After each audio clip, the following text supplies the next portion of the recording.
Здравейте, скъпи приятели! Реших да ви запиша това видео за нашия маратон тук на това приказно място. Има и малко музика и съм близо до пътя. И знам, че ще успеете да ме чуете. Така, най-важното нещо е, когато ви е трудно да се свържете с ангелите във вашето ежедневие. Отидете сред природата. Тук са и феите, и ангелите, и всичко това, от което се нуждаете като информация за вас. Тук буквално каналите се отварят. Така, как всъщност да се свържем с другарчето и с неговите акашови записи? Формулата е една и съща.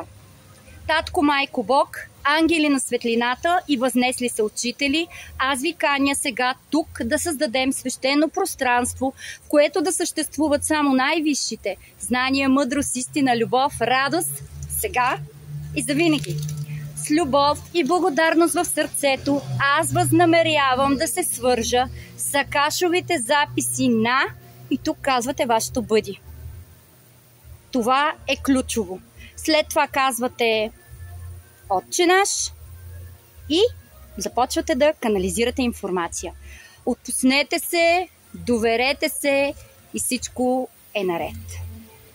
Много е важно.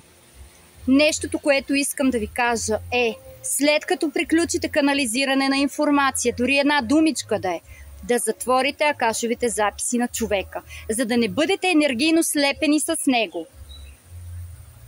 Аз затварям акашовите записи на и благодаря на господарите на записите, възнеслите се учители и ангели от светлина за помощта и подкрепата. Изключително важно е да благодарите след това и да затворите акашовите записи, да не бъдете слепени енергийно. Ако имате някакви въпросчета, пишете.